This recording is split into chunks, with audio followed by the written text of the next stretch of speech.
How's it? I'm just going to recap again on points that I've made again in past video. And one of the things I'd like to talk about is the Israelites again, just to expand a bit on that because I know we're so offended by claiming any kind of glory in this world. As a white Caucasian, we must never do that, of course. Um, claiming any kind of special status or anything like that, even if it were true, especially if it were true, then you definitely must not be allowed to do that. In fact, you should be punished for doing such a thing. But I just want to reiterate the point of the Israelites and the statements in the Bible of my people will hear my voice. You know, and when you make a comparison with evangelizing of the European tribes and the Caucasian tribes of the world. In the last 100 years, they've probably become more pagan than they've been in a hell of a long time. But what they were was, as is being claimed, is that they were the people of the Israelites that had lost their faith and possibly moved on and into other parts of the world, into the European countries that we know of, and the Caucasian Mountains and Eastern Europe and Russia. And but what we see is resonating as true is the fact that they became Christian and that they had those flags. They had battles and they had wars, and there was, many violent upheavals. Um, but that was between Christian who had an incorrect view versus Christians who had a correct view, and these battles ensued, and there was adamant, and those were the basis of the battles. But ultimately, they were still claiming Christendom of one form or another. You can take your Russian Orthodox, you can take your Catholic, you can take your Protestants. Um, they're all basically on the same page in many, many ways. When you contrast that to, you know, Africa, where it's an ongoing battle, it's still ongoing. And this is not between Christians. This is between Christians and going to all out Islam and they've had evangelism for 300 years there, but there's still this battle. It's never been kind of uh, violence that ensued. It's never really stopped. And then they'll slip into um, voodooism and these kinds of things and try and graft it into Christianity, like in places like Haiti. Now you start to see a prophecy in a sense, and but the statement "my people will hear my voice" is it applies to anybody who is a Christian, in that God will accept you, and this is the biblical facts. But it's just illustrating some points about, you know, you can say what you like about the West now, because there's a lot of paganism and atheism. They, I don't really believe in atheists because I don't think they're truly atheists. They just hate God. Um, you know, but anyway, so maybe I didn't go in a very clear route on that, but I just wanted to reiterate that how that was proved in biblical prophecy with the my people will hear my voice, and the European countries which have this Christian symbol on their flag, many, many, many European countries that do. Um, Then the next thing I would like to touch on is politics, and our interactivity as the people with politics. And we've been sold this thing about democracy, democracy, democracy. Certainly in the 80s, right through the 90s, this was the absolute, how could you dispute this? It's you voting for your future, you're voting on issues, um, and you voting ultimate. Well, you didn't vote on issues, I'll say that. We voted on people who were supposed to represent those values, right?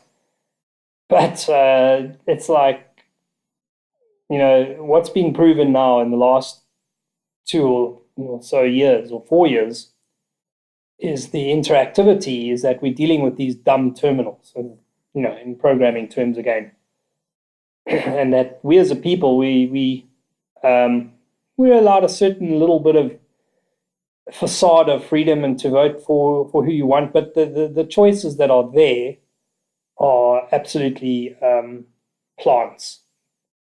They're vetted by the bankster elites. They fulfilling the big corporates'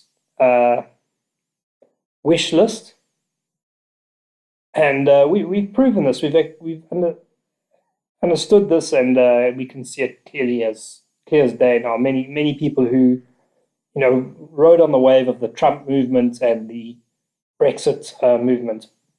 Well, Brexit movement, which of course they continually denied Brexit. They've changed the whole goalposts on it. That most of the reason for Brexit was actually because a lot of British people were sick of this replacement of their own kind that was going on. And it's fully righteous. You're fully within your biblical rights. I don't care what the man's laws say. You have every right to object to that in any way, whichever way you would like to object to that, because it's actually not up for debate. In the truly righteous sense of what's right and what's wrong. And you can just contrast this to how they've treated other nations and how other nations are given so much respect. China is allowed to remain Chinese. India is allowed to remain Indian. Nigeria is allowed to remain Nigerian. South Africans are persecuted as whites as a minority, whereas in European countries and America, it's minority rights because they are not yet the majority. But there's forces that are very quickly trying to jump up and down. The same analogy I use is jump up and down all the time because it reminds me of Rumpelstiltskin. Or, as a kid, I read Rose Red and Rose White. Where they encountered this little dwarf, which I believe it symbolizes something. And they were really making quite an apt point. And he's had his beard stuck in a log. And these girls, to free him, felt pity on him, and they cut his beard. He's beautiful. One was a brunette and the other one was blonde, so Rose Red and Rose White.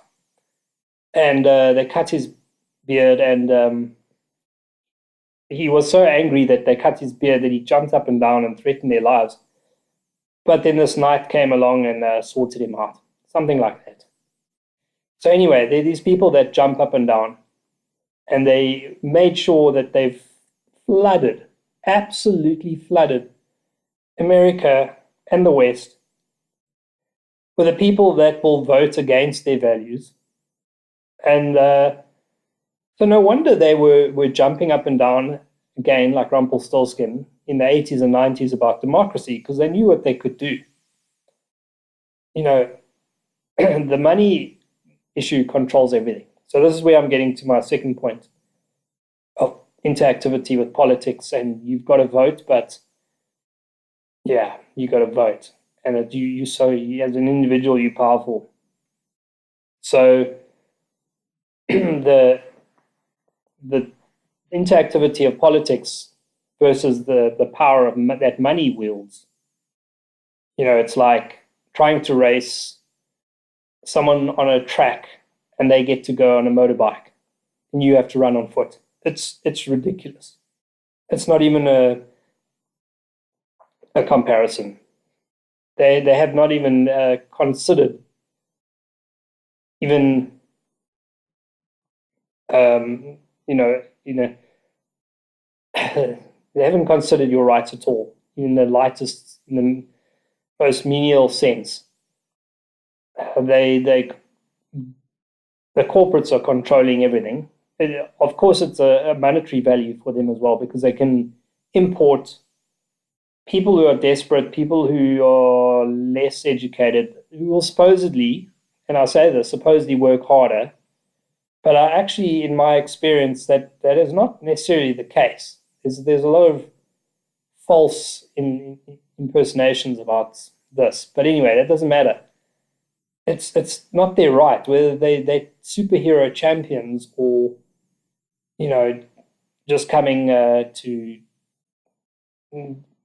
take and pillage everything. It doesn't matter. It's your country. You're allowed to have your space, your land, your country, and your peers ruling you, not some other nation ruling you. You look at the British rulership; it's laughable. I don't think there's a single truly ethnic British person of straight white male origin, that actually has real power, and you can check this up. I'm not going to go into details about that. So the powers of money came into people's minds in the pay to play with Hillary Clinton and Bill Clintons and what the world saw was going on in America and the way politics works there and how we're essentially just being puppets for the billionaires and mind you, the trillionaires, which, is another thing altogether.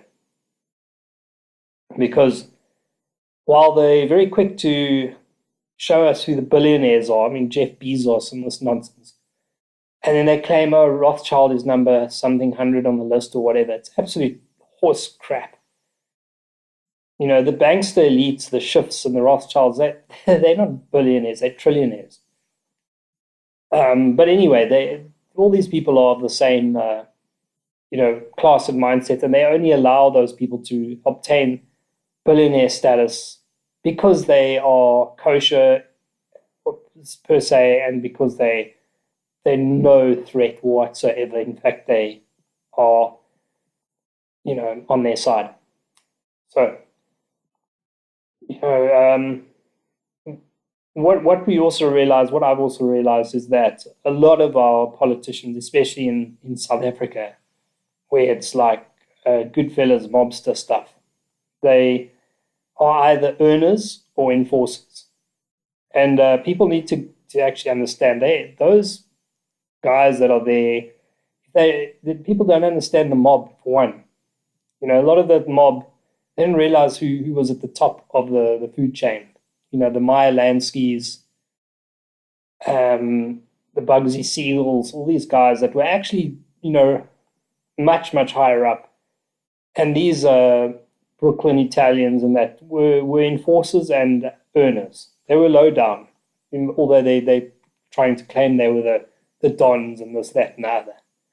The true ultimate enforcers, and the film Casino kind of hints at that, with that character who was played by Robert De Niro. I forget his name. So, he was an earner. They were never going to whack that guy, not in a million years. And he's of the specific untouchable tribe that rules at the top echelons. Those old men, that were calling the shots, and nobody actually really even saw their faces. But this is the world we actually live in. So a country like South Africa is ruled in such a manner. where you've got your enforcer who'd be more like a Julius Malema, and funny enough, he meets with these highfalutin types like Lord Renwick in England, and that's just one character that it's much deeper than that. F.W. de Klerk pictured with George Soros, F.W. de Klerk having the fourth highest bank account in Zurich.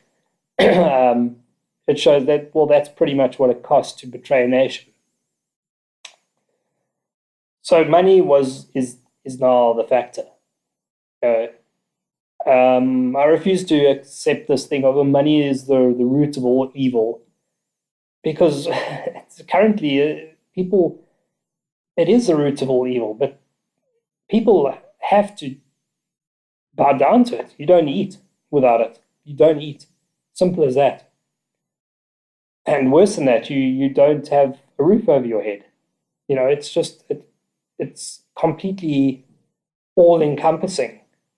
Um, so that would actually warrant, a very long discussion. Is that terminology of money is the root of all evil? Um, where also it's life currently. It's linked to life. Um, you know, Also, we have a lot of controlled opposition, which we see, guys that will ramble on about very good points and truth, and then going into how we actually ruled by these green aliens, reptilians. Excuse me. Or an even better one is the flat earther thing. So they've got phenomenal stuff. They got such brilliant presentation and draw you in, and then they come with this flat earther, which is 100% going to debunk the Christian identity movement, because a lot of Christian identitists will get sucked into this idiocy and start claiming this flat earth, and that's going to be the end of them forevermore.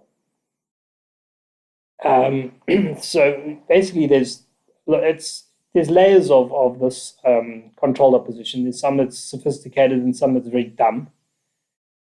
I've attended some protests in London, and I've seen them where it's so dumbed down that you can spot them.